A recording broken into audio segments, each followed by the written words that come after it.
It's happening again. That's all he said, just 4 words. Calm, quiet, like the way a storm hums before it breaks. And in that small-town diner in Jasper, Alabama, where the most excitement anyone expects is a burned bagel or a dropped plate, those words changed everything. 1 second, Clarence Ray was just an old veteran with worn boots and a tired jacket sitting alone, waiting for scrambled eggs and weak coffee. The next, 2 officers were standing over him like he didn't belong there. Like he hadn't earned that seat. They didn't know who he was. But they were about to find out, and so was the rest of the country. Thank you for being here. Sometimes the smallest moments carry the greatest meaning. Today's story is one of those, quiet, powerful, and worth remembering. If it touches your heart, feel free to share your thoughts in the comments. And if you'd like more stories like this, you're warmly invited to subscribe and tap the bell so you won't miss the next one. Now let's take a closer look at what really happened.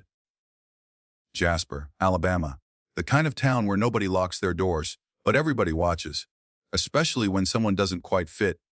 It's 8:12 on a damp Tuesday morning. Gray sky, heavy air. The street lights are still trying to convince the sun to wake up. Down on Harrison Street, tucked between a closed-down laundromat and a pawn shop with one flickering, "Oh, pen" sign, there's a tiny no-frills diner. Locals call it Sonny's. The coffee's weak. The grits are always a little too salty. But the regulars, they come for something else entirely. And that's where you'll find Clarence Ray. Every Tuesday, same time, same booth. Back to the wall. View of the street. The army jacket he wears is older than most of the staff. Frayed at the cuffs. Buttons mismatched. But always clean. Always respectful. He smells like old tobacco, not cigarettes, but the kind you roll yourself slow deliberate with more paper than needed. He doesn't say much, but when he does, people listen. "Morning, Mr. Ray," says Maya, the waitress. She's in her early 30s, worn-out sneakers, 2 kids at home, and a laugh that's louder than it should be, but somehow never annoying. "Hey, Maya," Clarence replies, voice like gravel soaked in syrup. "You got any of that peach cobbler today?" She laughs. "You ask me that every week.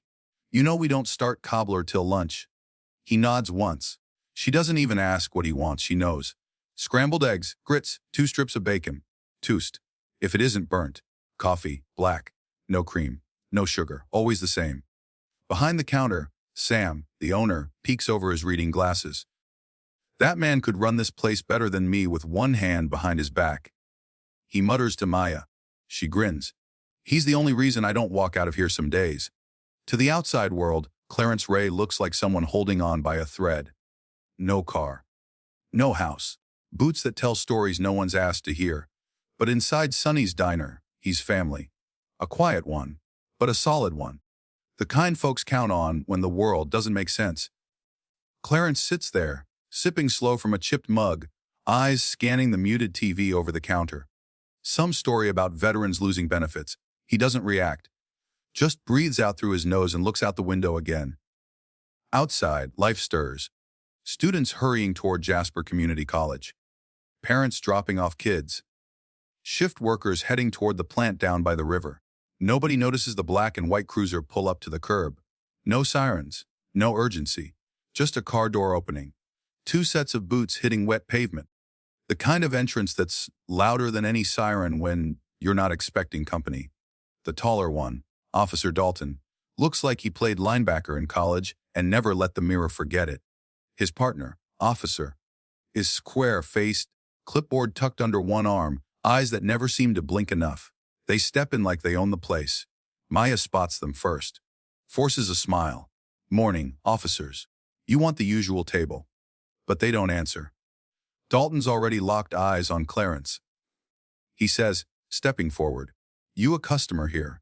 Clarence blinks once, then nods. "I am. You buy anything?" "Coffee." "Breakfast on the way." Dalton looks toward the counter. "You got a receipt?"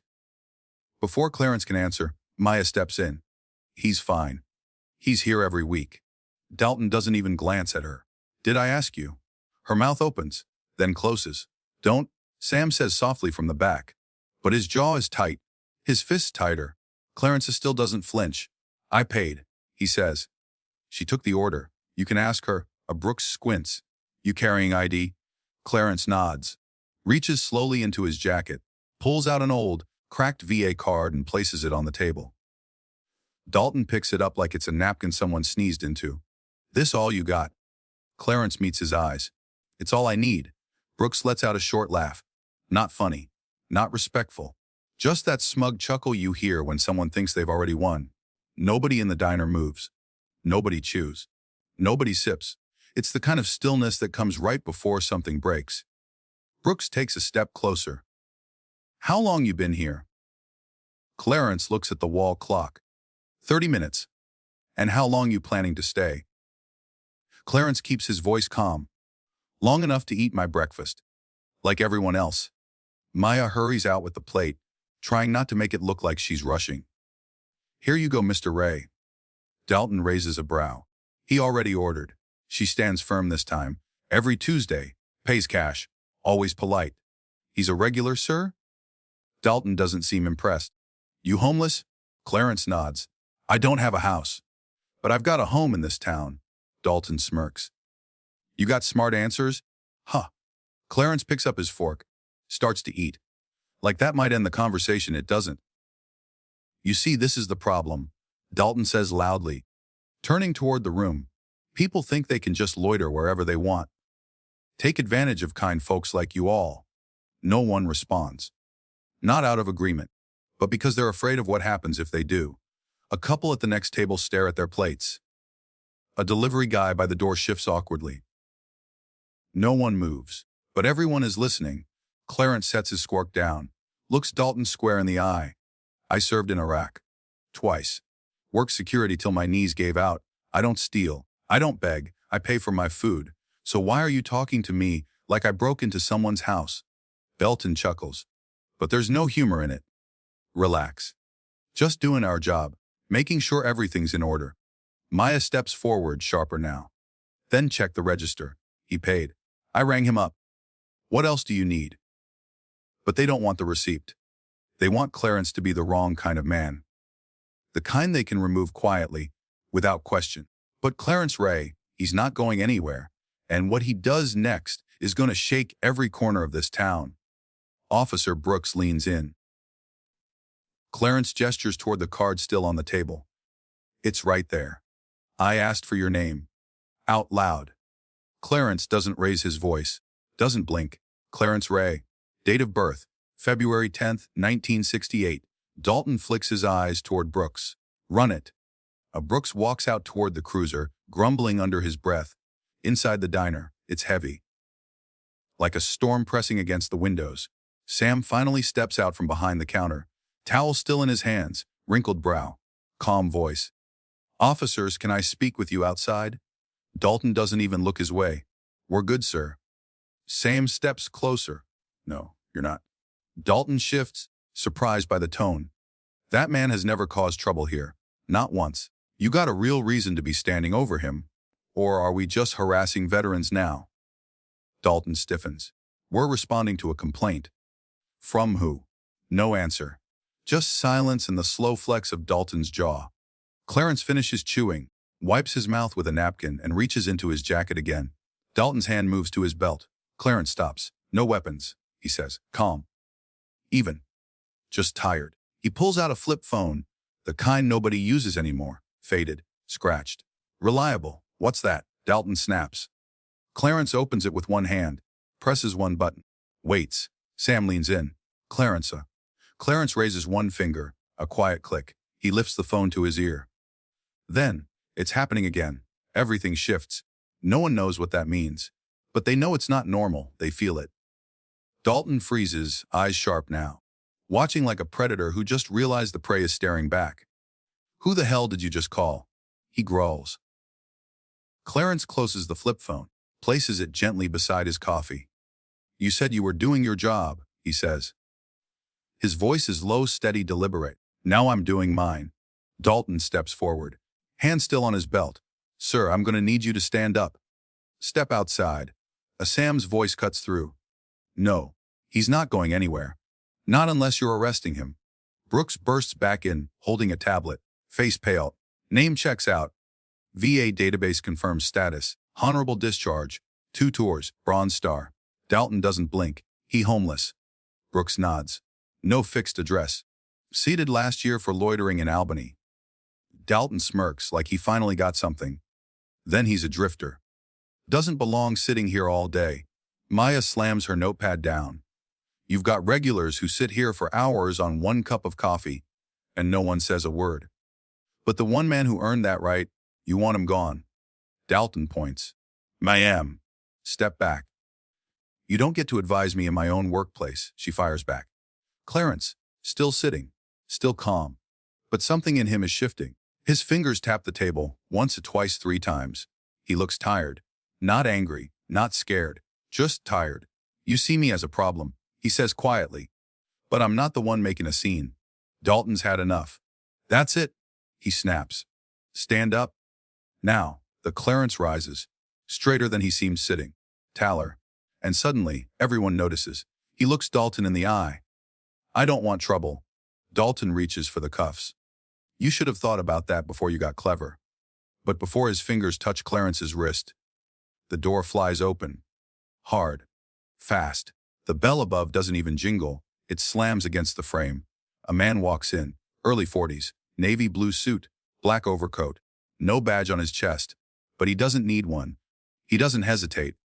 Doesn't glance around. Just moves. Like a man who's walked into fire before and isn't afraid of the heat. He stops at Clarence's table. Flashes a black leather case. Assistant Director Marcus Sorrell, Department of Justice. Dalton's hand freezes midair. Sorrell's voice. Cold. Final. Officers. I'll need your badge numbers. Brooks stutters. Sir, we were just responding. There was no complaint. Sorrell cuts in. We monitor flagged language over open radio. You're both recorded. You began questioning a civilian without cause. Dalton's jaw clenches. With all due respect, you're not our supervisor. Sorrell doesn't blink. No, I'm your investigation. Clarence doesn't flinch. Doesn't smile. Just sits back down, like none of this surprises him. Sam exhales through his nose. Maya stares, eyes wide. Everyone in the diner is watching. Everyone saw. Everyone heard. And there's nothing the officers can do now. Worse. Brooks' body cam is still recording. And it's caught everything. Sorrell never raises his voice. Doesn't need to. I suggest you both step outside. Now. The 2 officers hesitate, then walk out. Silent, tight-shouldered, heads low. The diner stays still. But it's not peaceful. It's the kind of silence that listens, waits, remembers. Clarence reaches for his coffee. Still warm. Sorrell remains standing, hands clasped behind his back. He leans in. You all right? Clarence nods. Didn't want to call you. I know. Sorrell says. But you were right. Maya finally finds her voice. Wait, who is he? Clarence looks up. Friend from the old days. Sam folds his arms. You got friends who walk in with a DOJ badge and shut down 2 cops mid-shakedown. Clarence offers the faintest smile. Depends on the shakedown. Sorrell turns to them both. Sorry for the disruption. I need a moment with Mr. Ray. Sam nods. Take all the time you need. Coffee's on the house. Clarence shakes his head. Put it on me, I always pay. Maya gives him a soft smile. Of course you do. Sorrell sits. His tone shifts, less official now. The way war buddies talk when they haven't seen each other in too long. You sure you're okay? Clarence shrugs. I've had worse mornings. But I've had better too. Sorrell narrows his eyes. This the 3rd time this year. Clarence doesn't answer right away. Just folds his napkin. Neatly. Places it beside his plate. Do what you gotta do. I'm tired of explaining myself to people who already made up their minds. Sorrell nods. You shouldn't have to. Not after what you gave up for this country.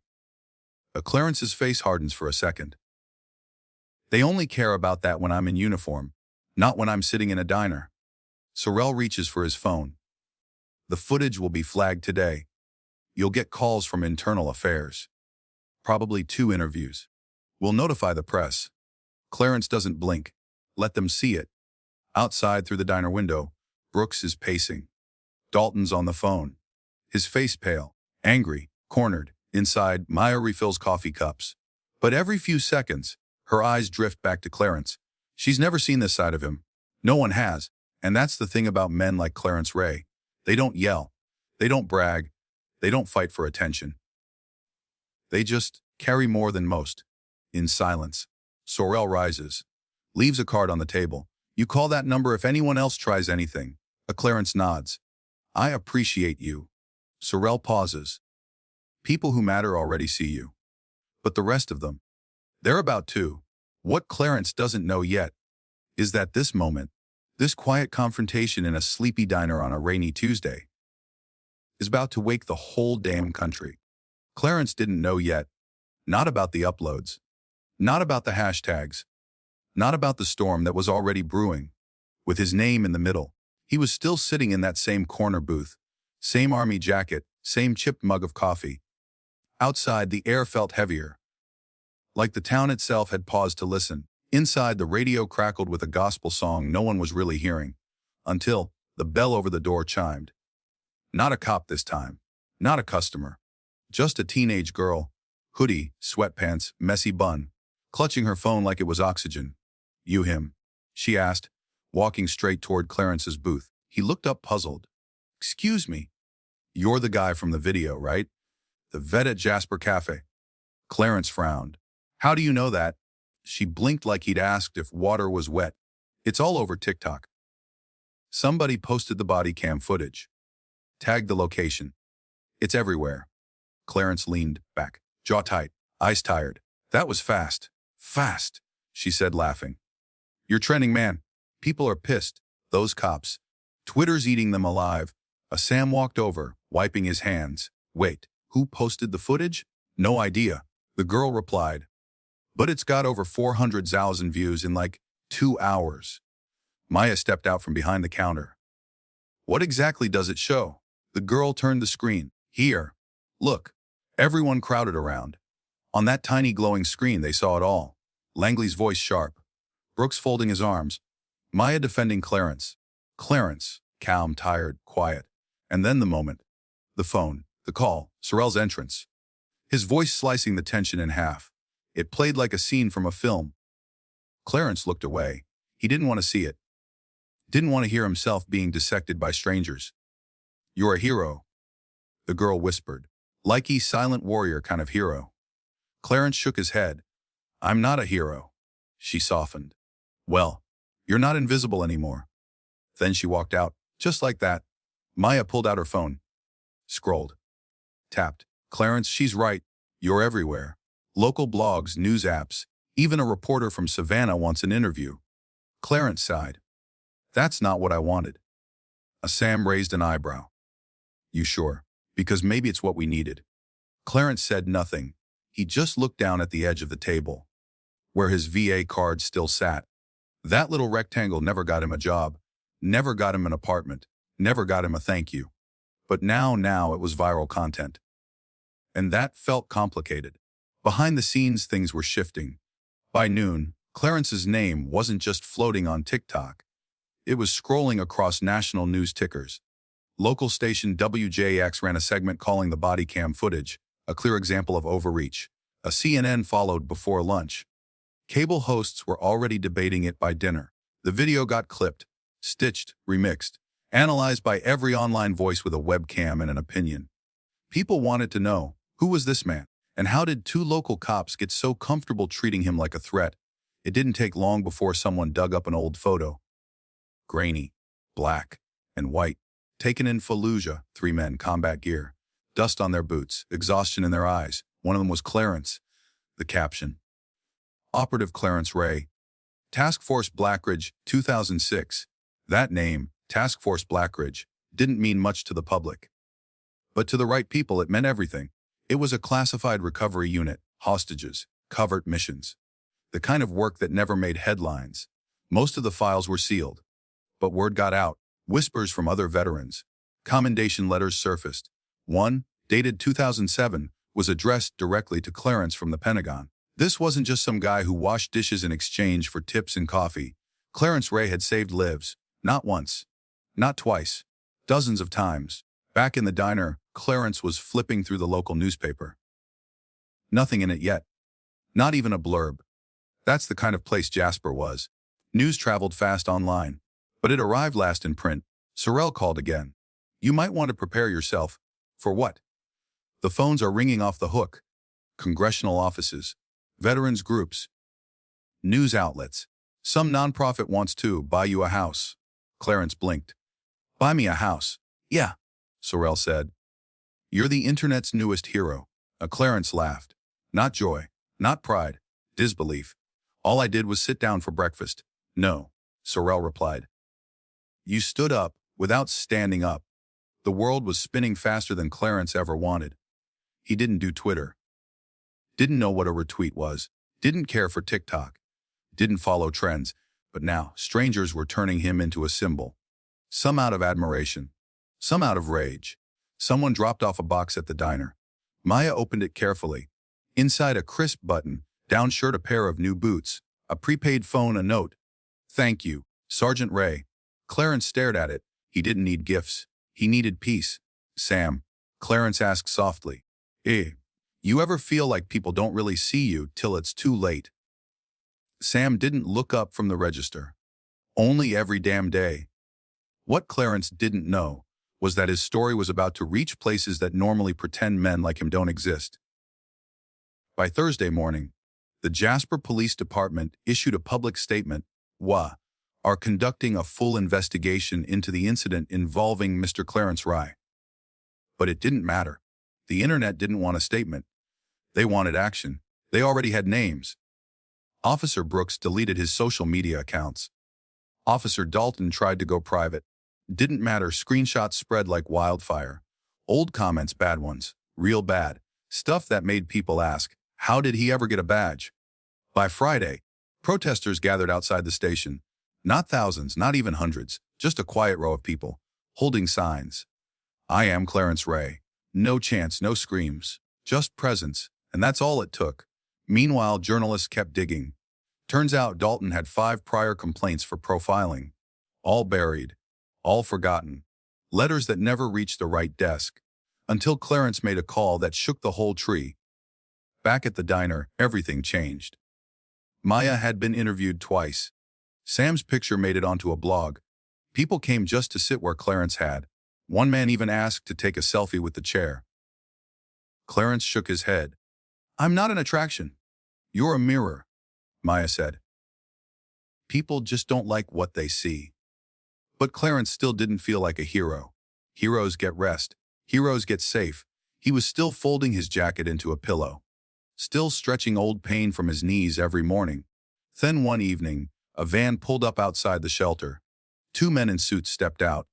They asked for Clarence. One handed him a letter from the Secretary of Veterans Affairs. Inside, a formal apology, an expedited housing voucher, a personal caseworker, counseling services, access to a therapist. I didn't ask for this, Clarence said quietly. No, sir, the younger agent replied. But you earned it that morning. Clarence didn't sleep that night. He laid on the cot, stared at the ceiling, thought about every man he served with who didn't come back, who didn't get a letter, who didn't go viral, who were just forgotten. By Friday afternoon, the department announced the suspension of both officers. The mayor of Jasper gave a press conference. The chief of police offered an apology that sounded like it was written by 6 lawyers in a closet. Didn't matter. The public did what bureaucracy wouldn't. Brooks resigned. Dalton refused. But he wouldn't last long. Old cases were being reopened. Every eye was now on him. Even the union stopped defending him. His badge, hanging by a thread. Clarence watched it all unfold from a bench. Outside the shelter, camera crew nearby. He wasn't interested. Not today. He lit a cigarette. Didn't usually smoke. But some days just call for it. An older woman passed by. Recognized him.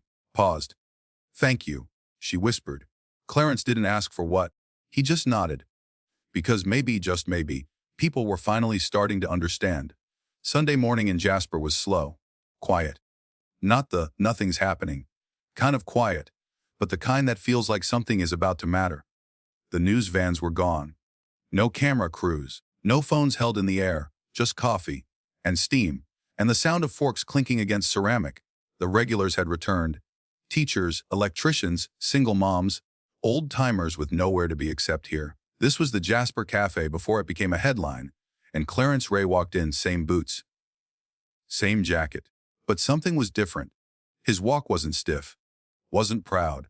It was anchored, like a man who knew where he stood, even if the ground kept shifting. Sam looked up from the register. Booths open. But Clarence didn't sit. He cleared his throat. Nobody noticed at first. Then Maya saw him, setting down her tray. "Mr. Ray, I got something to say," Clarence replied. And just like that, the room stilled. No dramatic hush, no spotlight. Just a man ready. "I'm not a hero," Clarence began, voice even. "I didn't plan to be a story. I came in for eggs and coffee, like I have every Tuesday for years." He looked at Maya, then Sam, and then around the room.